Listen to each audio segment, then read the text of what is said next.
Очередное преступление Москвы. Убиты и ранены десятки гражданских лиц. Ночь ужаса для инициатора войны. Украинские беспилотники долетели до Путина. Чаша терпения переполнена. Польша опускает железный занавес. Удар по штабам и нефтебазам. ВСУ применили не только дроны.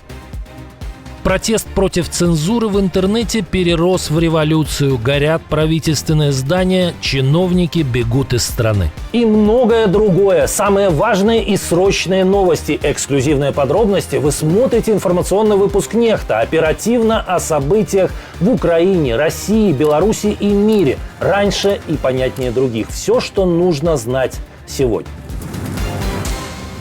Очередное военное преступление захватчиков в Украине. Российская авиация ударила по скоплению гражданских лиц в Донецкой области. В результате атаки погибло 23 человека, 18 ранены. Авиабомба упала в поселке Яровая в тот момент, когда жители получали пенсии. Президент Украины Владимир Зеленский назвал это откровенно зверским ударом. Министр иностранных дел призвал мир действовать.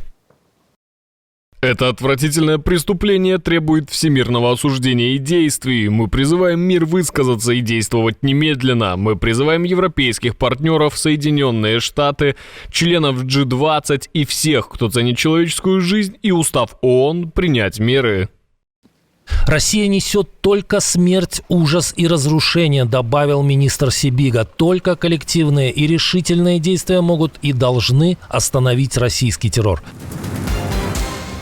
Владимир Путин мог оказаться в эпицентре ночной атаки украинских дронов. В минувшую ночь в Сочи было тревожно. Воздушная тревога срабатывала несколько раз. Из-за прилета беспилотников российская Минобороны отчиталась об уничтожении 17 дронов над Краснодарским краем и Черным морем. Между тем, в этот момент в Сочи мог находиться сам инициатор войны. Об этом пишет издание «Агентство». Накануне руководитель России общался с лидерами БРИКС по видеосвязи именно из Сочи, а его Ил-96 оставался на местном аэродроме и во вторник. Именно на этом самолете Путин летал на Аляску к Дональду Трампу. Резиденция Бочаров-Ручей в Сочи, где Путин раньше проводил недели подряд, теперь почти разрушена после того, как украинские дроны начали регулярно долетать до города. С тех пор Кремль старается держать Путина подальше от опасной территории, но, возможно, минувшей ночью военному преступнику пришлось пережить эмоции схожие с теми, что испытывают жители Украины во время ночных бомбежек. Интересно, захватила ли охрана достаточное количество тех самых чемоданов? Что думаете? Пишите в комментариях.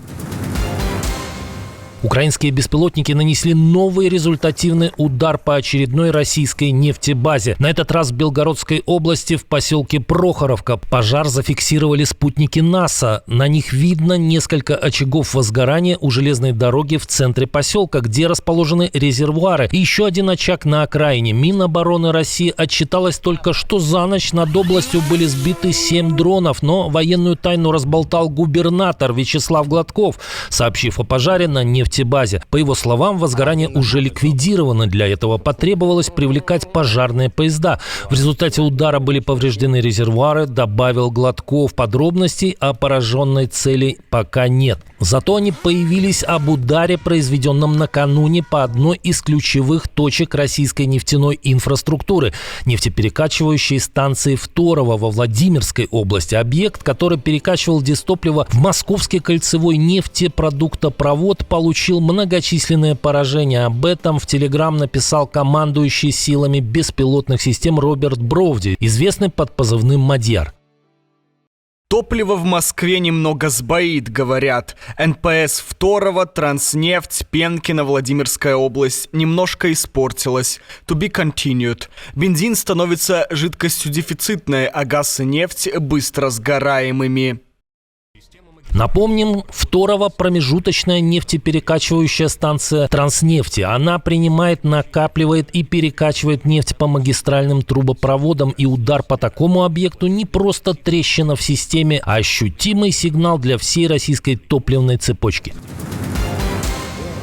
Мощный комбинированный ракетно-дроновый удар по оккупированным Донецку, Макеевке и Янакиево. По данным источников, мог быть поражен штаб так называемой народной милиции ДНР. Информация подтверждается местными пророссийскими пабликами и украинскими блогерами. Ракетным ударом в Донецке поражен бывший завод «Топаз». По неофициальным данным, комплекс давно используется оккупантами для размещения военной техники и личного состава. По предположениям ряда аналитиков, на территории мог располагаться даже оперативный штаб захватчиков. Многие предположили, что для атаки были использованы ракеты «Фламинго», но специалисты утверждают, что в этом случае были применены другие украинские разработки – ракеты, дроны «Пекло». Кроме того, в атаке участвовали западные крылатые ракеты «Storm Shadow». Последствия ударов пока уточняются, источники обещают новые подробности, но уже сейчас ясно, украинские силы продолжают оказывать давление на ключевые точки врага, не давая оккупантам ни минуты покоя.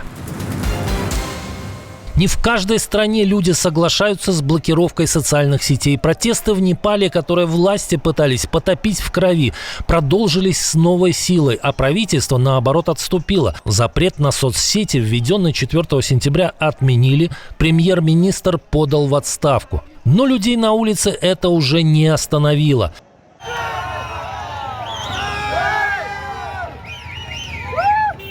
В Катманду кипит революция. Протестующие подожгли резиденцию премьера, здание правящей партии, ворвались в парламент.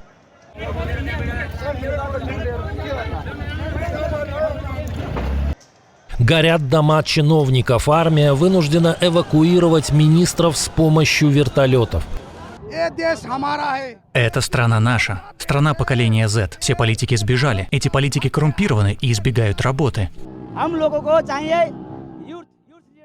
Нам сейчас нужен молодой лидер. Мы стремимся к переменам. Время этих старых лидеров истекло. Нам нужны не они, нам нужна молодежь. Ранее власти пытались остановить народ пулями. В результате действий полиции погибло 19 человек, ранены около 150. Демонстрации вспыхнули против цензуры в интернете и коррупции. Этот кризис один из самых серьезных в истории Непала с момента ликвидации монархии в 2008 году. Польша закрывает границу с Беларусью. Об этом заявил премьер-министр страны Дональд Туск. Повод – военные игры Лукашенко и Путина. W piątek rozpoczynają się bardzo agresywne. В пятницу в Беларуси в непосредственной близости от границы с Польшей начинаются российско-белорусские учения, весьма агрессивные с точки зрения военной доктрины. Это имеет различные последствия, включая ответные учения с нашей стороны польских военных и союзных сил. Учения «Запад-2025», о которых говорил премьер-министр, пройдут в Беларуси с 12 по 16 сентября. Mamy też do czynienia z narastającą liczbą różnych prowokacji. Мы также имеем дело с растущим числом различных провокаций со стороны России и Белоруссии. Недавний арест польского иезуита в Белоруссии, например, носит признаки крайне агрессивных провокаций. Поэтому, по соображениям национальной безопасности, мы закроем границу с Белоруссией, включая железнодорожные переезды, в четверг в полночь. США и ЕС готовят новый экономический удар по России. Спецпредставитель Евросоюза Дэвид О'Салливан прибыл в Вашингтон с группой экспертов, чтобы вместе с американскими партнерами обсудить новые меры давления на Москву. Правда, между союзниками есть разногласия, в то время как остальные страны Большой Семерки уже снизили потолок цены на российскую нефть до $47,5 за баррель. США этого не сделали. Зато Вашингтон давит на Индию пошлинами в 50%, в том числе за покупку российской нефти. Накануне министр энергетики США Крис Райт в интервью Financial Times пояснил позицию Белого дома. Если европейцы проведут черту и скажут: мы не собираемся покупать больше российского газа, мы не собираемся покупать российскую нефть, окажет ли это положительное влияние на то, что США будут агрессивнее? Безусловно. Вашингтон предлагает альтернативу – сжиженный природный газ, бензин и другие энергоносители из США. Тем временем страны ЕС интенсивно готовят 19-й пакет ограничений в отношении России. По неофициальным данным, он может быть готов уже в ближайшую пятницу. Израиль дает жесткий ответ на очередной теракт. Цахал потребовал от жителей центрального города сектора Газа покинуть свои дома. На днях израильские военные заявляли, что взяли под контроль 40% города, теперь хотят взять его полностью. После стрельбы палестинских боевиков по автобусу в Иерусалиме премьер-министр Израиля Биньямин Нетаньяху призвал жителей Газы бежать. И я говорю жителям Газы, пользуясь случаем, слушайте внимательно. Вас предупредили. Уходите немедленно. Накануне 2 террориста открыли огонь по автобусу и людям на остановке в Иерусалиме. В результате погибли 6 человек, 12 получили ранения. Боевики были ликвидированы на месте. Палестинская группировка «Хамас» не взяла на себя ответственности за теракт, но назвала его героической операцией.